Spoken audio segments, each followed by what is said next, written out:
Bismillahirrahmanirrahim. Assalamualaikum warahmatullahi wabarakatuh. Alhamdulillahi rabbil alamin. Allahumma fasalli wa sallim ala sayyidina wa nabiyyina wa maulana Muhammadin wa ala alihi wa sahbihi ajma'in, amma ba'du. Alhamdulillah, kita masuk di bulan Rabiul Awal, musim semi yang pertama, bulan kelahiran Nabi Muhammad sallallahu alaihi wasallam. Sebelum kita melanjutkan pelajaran kita, kami keluarga besar Pondok Pesantren Pesetaraan Salafiyah Al-Islami Nurul Anwar, insyaallah nanti akan mengadakan peringatan Maulid di Pondok Pesantren Salafiyah Pesetaraan Al-Islami Nurul Anwar di tanggal 8 Oktober hari Sabtu. 8 Oktober hari Sabtu jam 8 pagi, itu bertepatan dengan 12 Rabiul Awal.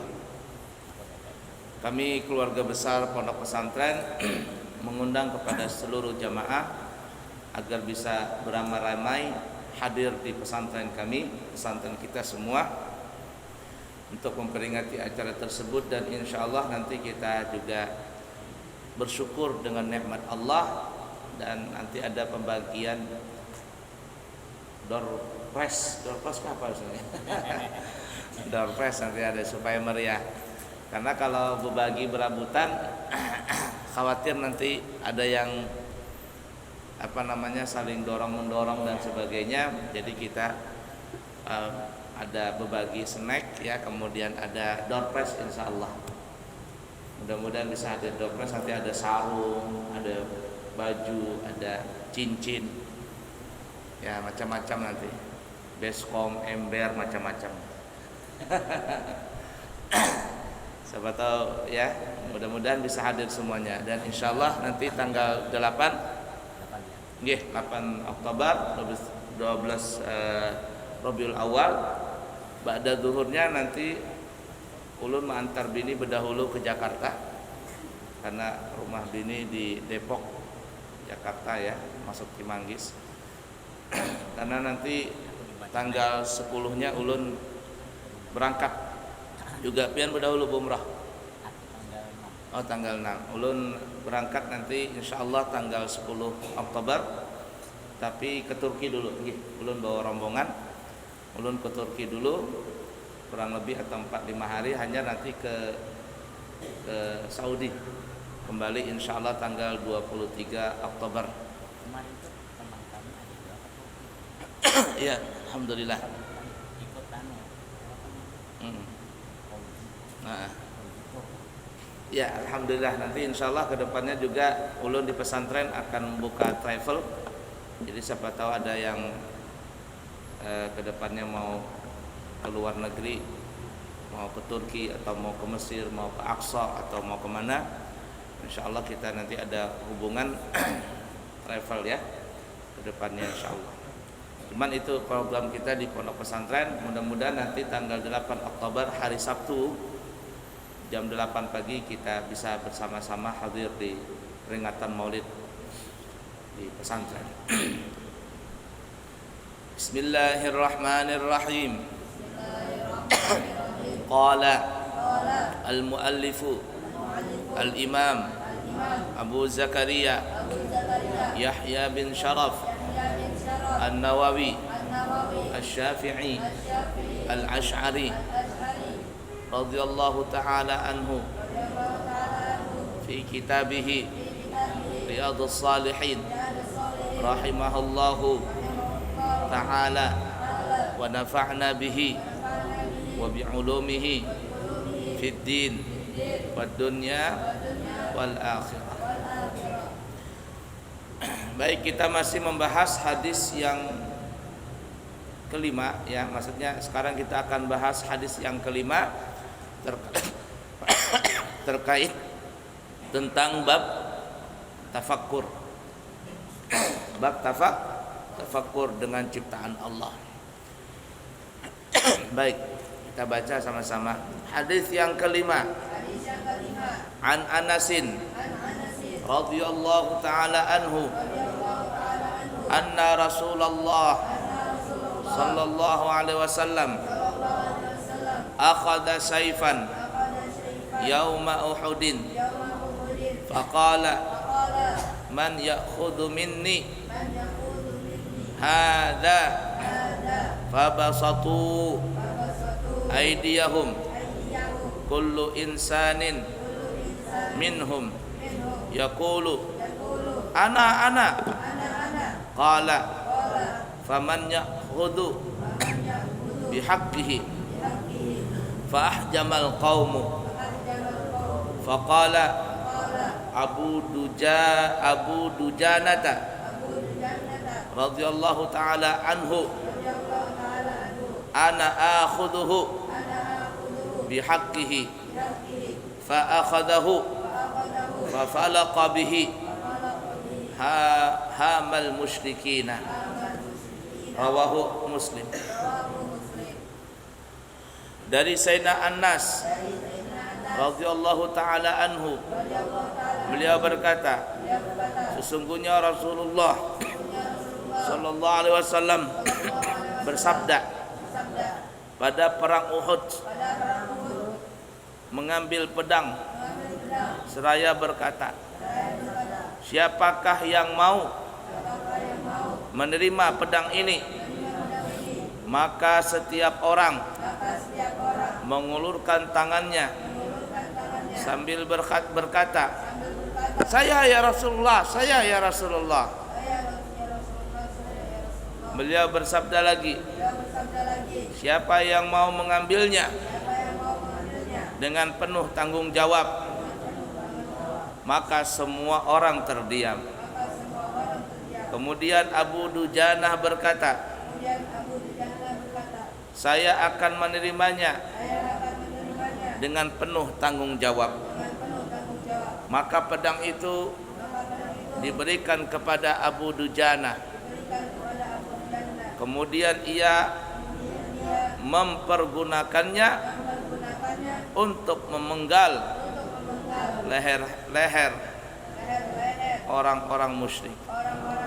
Hadis riwayat Muslim. Jadi dalam hadis ini riwayat Imam Anas, dalam peperangan Uhud Nabi dan para sahabat itu kan kalah dalam peperangan itu. Untuk membakar semangat para sahabat supaya jangan terlalu bersedih banget, maka Nabi kita Muhammad SAW mengambil pedang. Apakah pedang beliau atau siapa di sini tidak diterangkan ya. Yang jelas mungkin adalah pedang beliau. Insyaallah nanti Abu Ya berangkat itu ke Turki. Nah itu di situ nanti ada pedang-pedang Rasulullah yang asli. Ya di museum itu. Karena di Turki museumnya peninggalan barang-barang Rasul itu semuanya asli. Dari pedang para sahabat, rambut, jenggot Nabi, darah Nabi, semuanya itu ada di Turki. Insyaallah nanti tanggal 10 Abu Ya berangkat. Jadi kata Nabi, siapa yang mau pedang ini? Oh, tiba-tiba semua sahabat, oh saya ya Rasul, saya. Mau ya Rasul, mau pedang itu. Tapi kata Nabi, bukan sekadar hanya dimiliki. Nah kata Nabi, siapa yang mau pedang ini dan bertanggung jawab dengan pedang ini? Artinya pedang ini digunakan sesuai haknya. Yani kalau orang punya pedang biasanya bersiap-siap untuk perang. Untuk perang menghadapi musuh. Akhirnya mendengar pedang ini digunakan untuk perang, para sahabat terdiam semuanya. Kenapa? Karena pada saat itu kaum muslimin kan lagi kekalahan nih. Lagi kalah. Jadi Rasul ingin membakar semangat ini, pedang dari Rasulullah, tangannya Rasul yang memegangnya langsung. Jadi kalau mau pedang ini, gunakan pedang ini dengan yang benar, artinya bawa dia perang. Tidak ada seorang sahabat pun yang berani mengucapkan saya ya Rasul, saya Rasul. Diam, karena kekalahan sudah kecapean para sahabat. Lalu ada seorang sahabat yang bernama Abu Dujana. Abu Dujana ini yang berkata, saya yang Rasulullah, mau pedang itu. Maka Rasul pun memberikan pedang itu kepada Abu Dujana, dan akhirnya Abu Dujanahnya pun mempergunakan pedang itu dalam peperangan Uhud tadi. Beliau gunakan pedang tadi untuk memenggal kepala-kepala orang-orang musyrikin. Di sini tidak diceritakan apakah Abu Dujanah selamat atau tidak. Yang jelas adalah Abu Dujanah mempergunakan pedang tadi dengan apa yang diperintahkan oleh Rasul, yakni digunakan pedang itu sesuai dengan haknya. Maka pedang itu digunakan oleh Abu Dujanah untuk masuk di dalam peperangan, dan beliau memotong beberapa leher-leher orang-orang musyrikin. Sayyid Muhammad bin Alwi Al-Maliki, Sayyid Muhammad Alwi Al-Maliki sudah meninggal dunia. Ya, sudah lama meninggal dunia di Mekah. Beliau di rumah beliau itu ada pedang. Ada pedang. Jadi ditanya sama seseorang, ya Imam, ya Sayyid Muhammad Alwi, kenapa ada pedang di rumahmu? Jadi pedang itu ditaruh kayak dipajang begitu. Kok ada pedang ya Imam, ya Sayyid? Maka kata Sayyid Muhammad bin Alwi Al-Maliki, beliau mengatakan, beliau berpendapat menyimpan pedang di dalam rumah dengan niat untuk berperang kalau seandainya terjadi peperangan sabilillah. Ini kalau Imam Mahdi datang, lalu ada memang terjadi perang sabilillah ini ya, bukan perang-perangan yang perang sara, bukan perang tawuran, bukan. Artinya perang asli menegakkan kalimatullah, maka kata beliau itu hukumnya sunnah. Kata beliau, aku niat menyimpan pedang ini, siapa tahu Imam Mahdi datang dan saat itu memang ada perang sabilillah, maka aku sudah bersiap pedang. Oleh karena itu Sayyid Muhammad Ali Al-Maliki menyimpan pedang tadi dengan niat seperti itu, dan beliau berpendapat hukumnya sunnah. Hukumnya sunnah. Nah, Abuya ada juga pedang samurai itu di rumah. Mendengar pendapat beliau, akhirnya pergi ke Samarinda beli pedang samurai. Pedang samurai ya, kayak samurai asli kayak Jepang itu. Samurai itu sebenarnya bukan pedang. Kalau pedangnya namanya nakata ya. Nah, katana, pedangnya nakata ya. Pedangnya itu namanya katana, sedangkan orangnya adalah samurai. Abuya ada punya pedang itu di rumah. Ada pernah dulu jaga malam bawa pedang itu, kata teman-teman mau ngapain? Ya kalau ada macam-macam kita katanya enggak usah, ini cuma geletak saja. Geletak saja, pedang samurai. Apa Jar? Gagaman artinya pegangan lah. Nah, artinya ala kulli hal seperti itu. Nah, kalau kita niat seperti itu dapat pahala sunnah. Tapi ada sebagian orang menyimpan pedang, menyimpan mandau, bukan niat untuk siap-siap berperang kalau Imam Mahdi datang, tetapi niatnya kalau ada macam-macam hendak menimpas orang aja gawiannya. Nah, itu niat seperti itu salah. Kalau nyemara sapi kadar pakai sunnah juga. Kan ada orang menyimpan mandau nih jarnya. Kalau dibuka mandau ini harus kena darah. Kalau kena darah dia bahaya jarnya. Nah, itu saking mitosnya terlalu tinggi. Enggak juga sih ya. Enggak juga seperti itu. Nah, jadi tergantung niat. Niatnya apa kita simpan pedang di rumah? Simpan mandau, simpan parang, niatnya apa? Hendak menimpas orang kah? Menimpas orang yang dibencinya, atau hendak berperang nanti?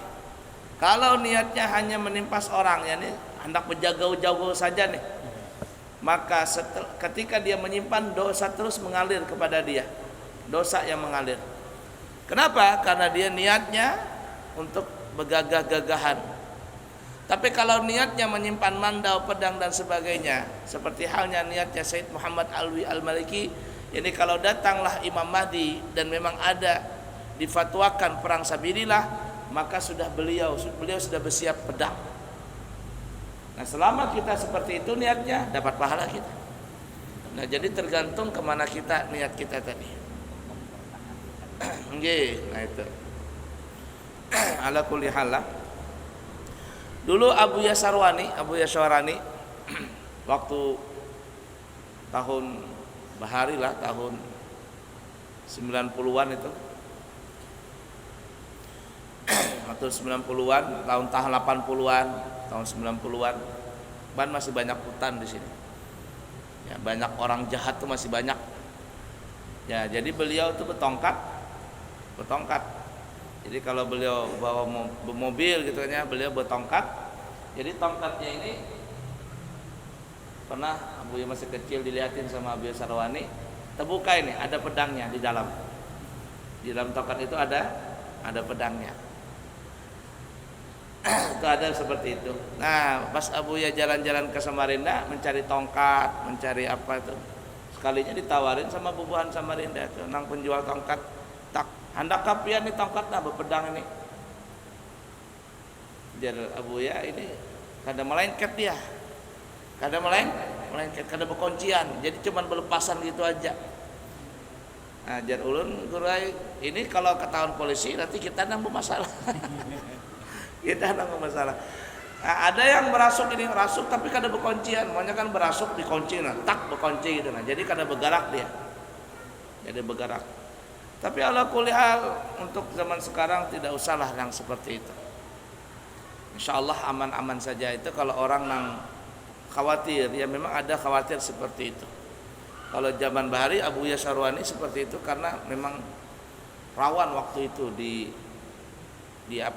daerah kita ini. Ala kulli hal. Nah, bebuhan yang di lokasi itu, bebuhan batu bara atau apa untuk menjaga keamanan, biasanya mereka pakai ini tembakan listrik. Tembakan listrik. Jadi kalau ada yang merampok di dalam hutan atau apa di jalan tuh, begal lah bahasa kitanya itu. Jadi tembak listrik langsung konslet. Ada tembakan listrik itu. Itu bebuhan yang bos-bos batu bara biasanya atau manajernya dan sebagainya itu biasanya bersiap itu kalau berjalan, apalagi di malam hari. Namanya ada saja orang jahat itu. Kejahatan terjadi bukan hanya ada niat pelakunya, tapi juga karena ada kesempatan. Nah, ini niat dan kesempatan. Maka orang itu bisa berbuat maksiat. Tapi kalau dipisahkan antara kesempatan dengan niat, yang mana yang berbahaya? Niat. Kalau ada orang niat ingin berbuat maksiat walaupun tidak ada kesempatan, mungkin saat itu dia tidak melakukan maksiat. Tapi karena sudah ada niat, suatu saat dia akan melakukan kemaksiatan itu. Baik itu karena tidak terpaksa atau karena terpaksa. Kalau sudah orang nekat, memang ada niatnya dalam hati, nekat dia. Orang ngerampok itu di rumah orang. Kenapa dia bisa ngerampok? Karena ada niat dan ada kesempatan. Diintainya dulu tuh ada nggak kosong rumah orang ini. Ketika kosong baru dirampok. Tapi kalau nggak ada kesempatan, tidak akan terjadi perampokan itu. Namun walaupun tidak ada kesempatan tapi ada niat, orang yang merampok ini kalau sudah nekat datang dia. Maka kalau dia sudah merampok, ada orangnya kah? Nggak ada orangnya, masa bodoh dia. Ada orangnya bisa dibunuhnya langsung. Makanya kalau ada niat dan kesempatan itu terjadi maksiat. Ya niat buruk nih ya, niat kejahatan dan kesempatan ingin berbuat jahat, maka terjadi itu perbuatan tadi. Tapi kalau tidak ada kesempatan namun masih ada niat, maka itu bisa terjadi, tapi bisa terjadi dalam keadaan nekat. Namun sebaliknya, ada kesempatan tapi nggak ada niat, Nggak ada niat ingin merampok, tidak ada niat ingin bermaksiat. Walaupun kesempatan ada, di depan mata ini ada duit 10 juta jatuh, tapi nggak ada niat ingin mengambil. Bahkan sebaliknya ada niat ingin mengembalikan uang tersebut, maka biar 10 juta, 100 juta akan dikembalikan duit itu. Kenapa? Karena tidak ada niat. Nah, makanya niat yang buruk ini sangat berbahaya sekali. Walaupun tidak ada kesempatan, orang yang jahat bisa melakukan kemaksiatan tadi. Dengan cara apa? Dengan cara nekat. Ala kulli hal seperti itu. Nah, jadi yang kita ambil pelajaran tadi adalah menggunakan pedang dalam memerangi musuh-musuh Allah. Jikalau itu memang perang sabilillah. Baik, kita lanjut. Hadis yang ke-6.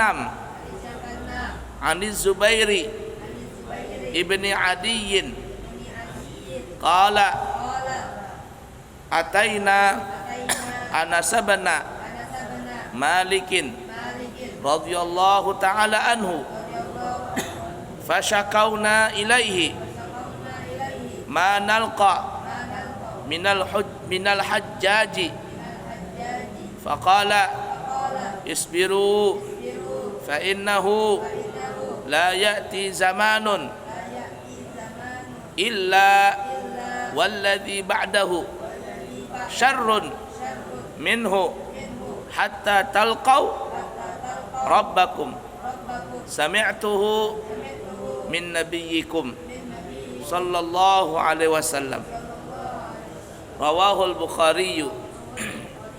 Dari Zubair bin Adi, beliau berkata, kami datang kepada Anas radhiyallahu taala anhu dan mengadukan masalah penderitaan kami yang kami hadapi atas kekejaman Hajjaj.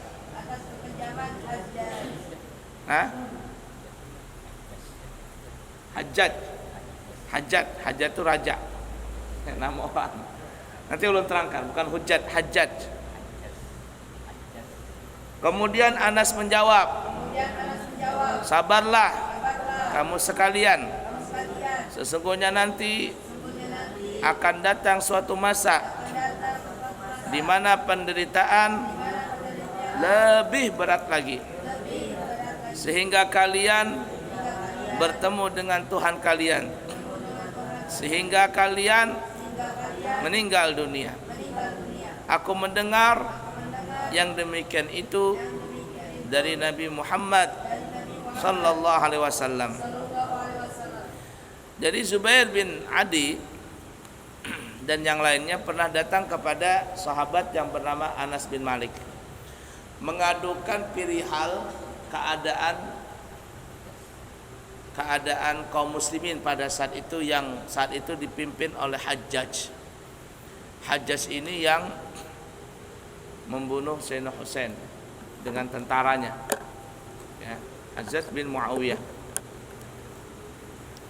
Nah, jadi pada saat itu khalifah dipimpin oleh Hajjaj. Tapi pemimpin khalifah ini banyak terjadi kezaliman, yaitu sampai akhirnya Sayyidina Husain terbunuh di Karbala oleh tentara Hajjaj ini. Nah, datanglah Zubair bin Adi kepada Anas bin Malik. Aduh, gimana kita ini kaum muslimin saat ini mempunyai pemimpin yang sangat zalim, yang begini begitu dan sebagainya. Keadaan kaum muslimin sangat kacau pada saat itu. Nggih. Maka Sayyidina Anas berkata, bersabarlah, karena nanti kata Sayyidina Anas akan datang yang lebih dahsyat daripada ini. Bersabarlah sampai kalian bertemu dengan Tuhan kalian, yaitu sampai meninggal. Mau lari kemana kita? Namanya juga cobaan di dalam kehidupan. Nah, kenapa Sayyidina Anas berkata demikian? Karena aku mendengar, kata Sayyidina Anas, Nabi kita bersabda seperti itu. Artinya memang ada saja kekacauan terjadi di suatu negara, bahkan di dalam pemerintahan Islam sendiri itu bisa terjadi. Ya mau tidak mau bersabarlah, bersabar saja. Sampai kapan? Sampai antara dua, Allah membebaskan kita dari kezaliman itu, atau Allah mempertemukan kita dengannya. Yani kita meninggal dunia. Kalau kita meninggal dunia, selesai kita. Tapi kalau kita tidak meninggal dunia, bersabar sampai Allah membukakan jalan keluar dari masalah itu. Karena terus terang kezaliman di muka bumi ini itu tidak pernah akan kekal abadi. Pasti ada saatnya hancur. Saatnya hancur. Ala kulli hal. Nah, itu bab tafakur juga, artinya bertafakur dengan fenomena alam yang terjadi saat ini. Baik, kita lanjut. Hadis yang ketujuh. An Abi Hurairah radhiyallahu taala anhu anna Rasulullah sallallahu alaihi wasallam qala badiru bil a'mali sab'an hal tantaziruna illa faqran munsiyan aw ghinan mudghiyan aw maradan mufsidan aw haraman mufnidan aw mautan mujhizan awid dajjala fasyarru ghaibin yuntadharu awis sa'ata fasa'atu adha wa amar. Rawahu Turmudzi wa qala haditsun hasanun. Dari Abu Hurairah radhiyallahu taala anhu, beliau berkata bahwasanya Rasulullah sallallahu alaihi wasallam bersabda, bersegeralah kalian untuk beramal.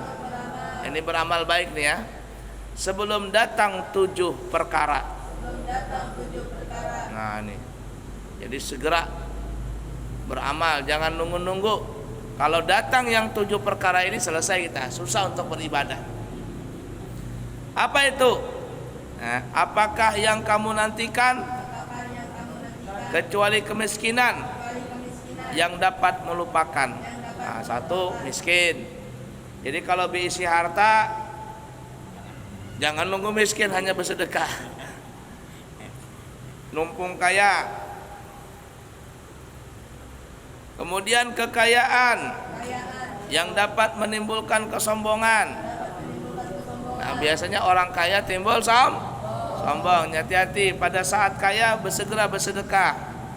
Kalau mengumpulkan harta, alladzi jama'a malau wa 'addada yahsabu anna malahu akhlada, suka mengumpulkan harta dan suka menghitung-hitungnya, lalu menyangka bahwa harta itu akan mengekalkan dirinya. Nah, ini bahaya. Jadi jangan sampai orang yang kaya timbul sombong, akhirnya tidak beramal. Kenapa? Karena orang yang kaya itu ada potensi untuk jadi sombong, itu ada. Orang kaya itu ada potensi jadi sombong. Jadi kalau memang diberikan kekayaan, ayo segera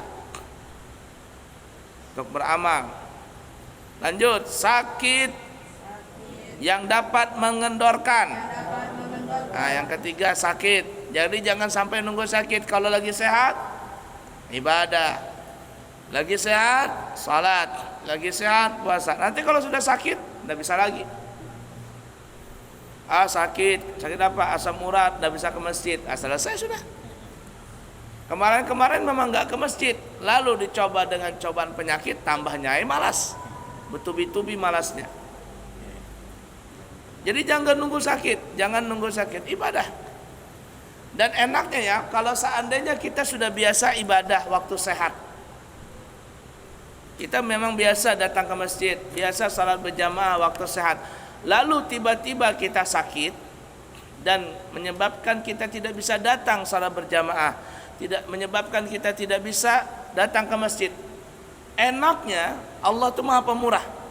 Maka kata Nabi, orang tersebut, dikatakan dalam riwayat tersebut, orang tersebut akan mendapatkan pahala sebagaimana dia mengerjakan ibadah di waktu sehat. Jadi waktu sehat rajin ke masjid, rajin ke pengajian, rajin kemana-mana. Waktu sakit dia tidak bisa lagi kemana-mana.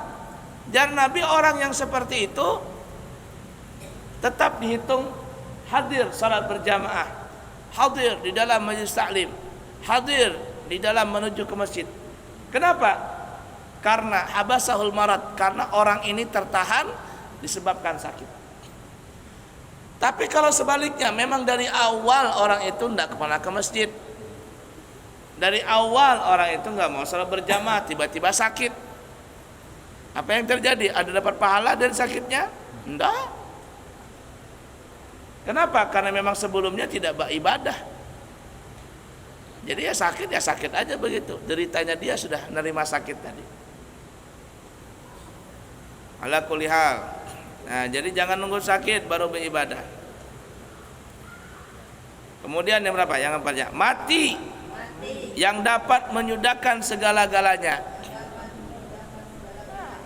Kalau sudah mati selesai, sudah semuanya. Jadi sungguh numpung masih hidup beramal kita. Kalau sudah mati selesai. Orang kaya, orang miskin, pejabat, rakyat, orang alim, orang awam, mati sudah. Kalau sudah mati, inqata'a amaluh, terputus amalnya tadi. Nggak ada bisa lagi salat, puasa, zakat dan seterusnya. Illa min salasin, kecuali ada 3 yang tidak putus. Shadaqatin au shadaqatun jariyah, sedekah jariyah. Bangun masjid, bangun pesantren, bangun madrasah karena Allah, bukan karena saingan. Karena Allah. Karena ada juga orang bangun masjid karena saingan, orang bangun majelis karena saingan. Jangan, karena Allah. Kalau kita bangun seperti itu, maka itu jadi amal jariah. Bangun masjid, selama masjid itu dipakai, subhanallah, kita dapat pahala. Walaupun masjidnya direnovasi. Masjid kita ini berapa kali renovasi sudah? Nah, orang yang menyumbang kayu bahari mana? Menyumbang semen bahari mana sudah? Apakah habis pahalanya? Oh enggak, tetap ada pahalanya. Sedekah jariyah. Tapi ada juga kebalikannya. Kalau tadi sedekah jariyah, ada juga namanya dosa jariyah. Ismun jariyah. Dosa jariyah. Waktu hidup bikin diskotik. Waktu hidup bikin taman pacaran, taman bercinta. Waktu hidup apa lagi? Bikin tempat orang main judi. Waktu hidup bikin channel YouTube yang tidak karuan, bikin channelnya. Waktu hidup jadi YouTuber atau YouTuber tuh, jadi YouTuber tapi nang tidak karuan. Meninggal orangnya, YouTube-nya masih ditonton. Meninggal orangnya, tempatnya masih dilakukan, dikerjakan, di tempat itu dilakukan perbuatan maksiat. Maka yang orang meninggal ini akan juga dapat, tapi bukan dapat pahala, namun dapat dosa jariyah namanya.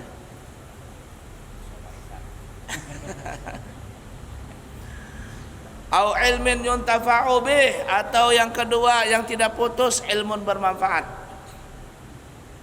Ilmu yang bermanfaat. Tengku belajar sekarang, nanti pas sudah lulus Tengku ngajarin anak TK di rumah, buka TPA, buka TP, syukur-syukur kalau bisa buka madrasah, diajarin. Yang nggak bisa ngaji dirajin, A di atas A bawah I, A depan U, A I U. Ba di atas ba bawah B, ba depan bu, babi bu. Ini abata jun ka sungai katanya. Abataja tajun ka sungai katanya. Subhanallah, yang memberikan pahala tadi dengan memberikan ilmu kepada orang tadi. Lalu orang yang mendapatkan ilmu mengajarkan lagi.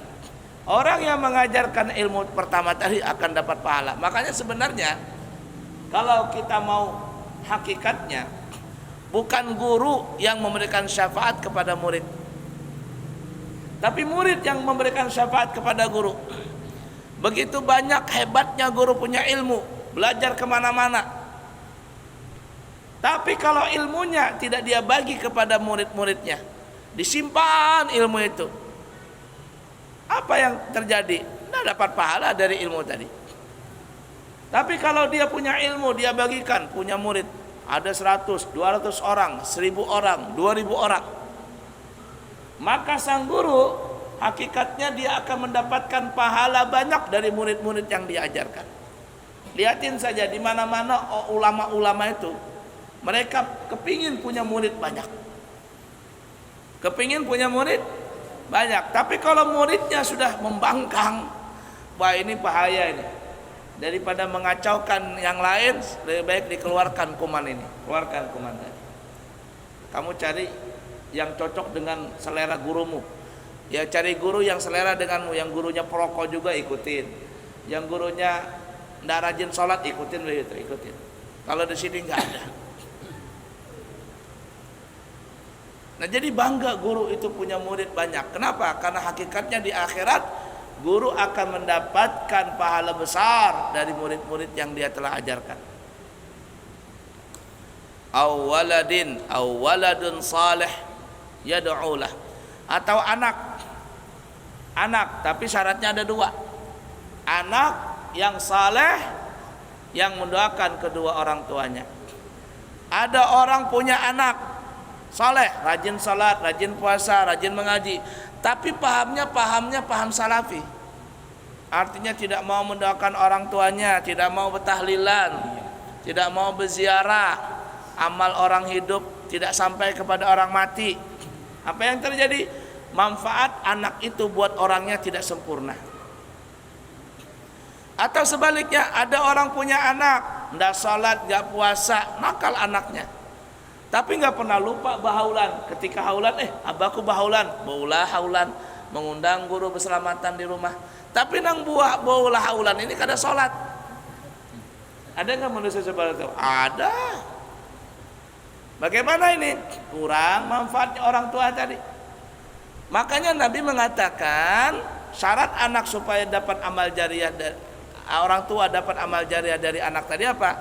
2 syaratnya, saleh dan suka mendoakan kedua orang tuanya. Nah jangan sampai kita mati tidak mendapatkan 3 poin amal jariah tadi itu. Sehingga para ulama orang dulu nih ya, luar biasa. Mana mereka bikin pesantren, maka mana mereka punya murid banyak, ngarang kitab, punya bini banyak, punya anak banyak. Subhanallah. Dan tuh kelampaian. Punya istri berapa? 11-an orang, ada mungkin belasan orang. Meninggal sidin kalau tidak salah ada 100 lebih anak dan cucu buyut terkumpul semua. Ketika haulan sekarang bisa dikatakan lah 80% itu tidak ada orang lain, keturunan semua itu. Nyamannya sidin dikubur. Nah itu, mana sugih, mana alim, mana bini banyak, mana anak banyak lagi, soleh-soleh berataannya. Subhanallah. Itu mereka para ulama berbondong-bondong dan berebut mencari itu. Jadi jangan Nabi beramal jangan sampai mati yang dapat menyudahkan segalanya. Atau menunggu datangnya Dajjal. Padahal ia adalah sejelek-jelek yang ditunggu. Artinya beramal jangan sampai nanti ajalah tunggu Dajjal datang baru beramal. Mana bisa lagi? Orang Dajjal belum datang juga santai aja dulu katanya. Kalau Dajjal datang habis kita. Dajjal tuh nggak lama di dunia nih. Ketika dia lepas nanti dari rantainya tuh nggak lama. Cuman 40 hari.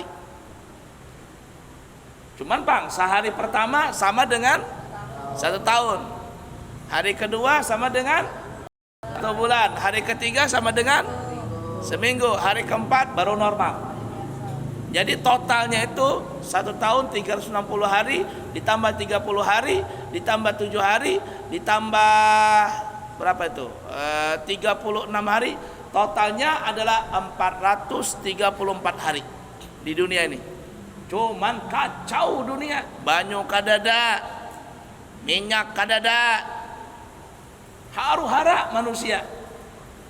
Maka Dajjal itu pintar banar mengelabui kita. Ikamlah kalau hendak minta banyu, beriman dulu lawan aku. Kata Dajjal nih, nang orang nang kada beriman, imannya lemah, umpat lawan Dajjal. Yang kada percaya lawan Dajjal, maka Dajjal coba, kata Dajjal, aku bangunkan bapak mamamu tuh, bangun, pulang, bangun. Bangun bapaknya dalam kubur. Siapa aku, kata Dajjal. Amah bapaknya mengata Dajjal Tuhannya, katanya. Anaknya masih hidup, umpat. Terfitnah lawan Dajjal. Jadi jangan sampai nunggu Dajjal, beramal sekarang kita. Atau menunggu datangnya hari kiamat. Padahal kiamat adalah sesuatu yang sangat berat dan sangat menakutkan. Tidak usah ditunggu kiamat. Kiamat masih lama, nanti aja santai. Jangan. Kita ini sudah di ujung daripada kiamat ini, mau dekat kiamat. Nabi kita Isra Mi'raj saja ketemu dengan perempuan tua berhiaskan dengan batu permata, emas dan segalanya. Dia panggil, ya Muhammad, tapi Nabi tidak menoleh. Lalu Jibril kata, ya Rasulullah, apakah engkau tahu siapakah nenek reot itu? Kata Nabi, tidak tahu ya Jibril. Kata Jibril, itulah dunia. Gambaran dunia seperti itu. Dan tidaklah umur dunia kecuali seperti umur nenek itu. Di zaman Nabi saja dunia sudah tua reot. Bagaimana kalau sekarang ini? Mungkin neneknya itu sudah bekami, bahira, ditilam aja sudah mangalilu. Artinya kita ini di ujung sudah mau kiamat.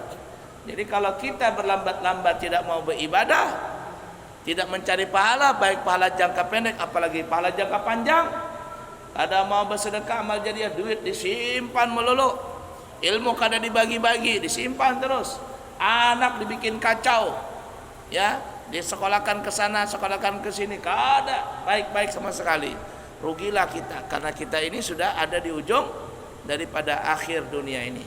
Nah, jadi kata Nabi, bersegeralah beramal sebelum datang yang 7 macam tadi.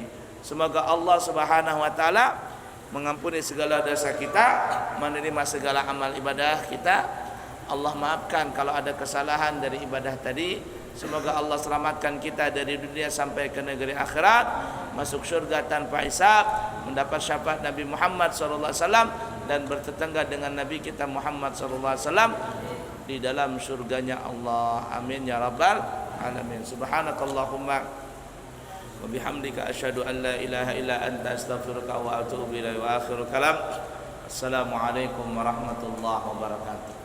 Allahumma inna nasta'udika hadhil ma'lumat wa ta'allamna min ulumiddin farjiha ilaina kullama nahtad ilaiha wa ja'alna minal 'amilin bima 'allamtana. Sallallahu ala sayyidina wa maulana Muhammadin wa ala alihi wa sahbihi wasallam. Alhamdulillahi rabbil alamin. Taqabbalallahu minkum.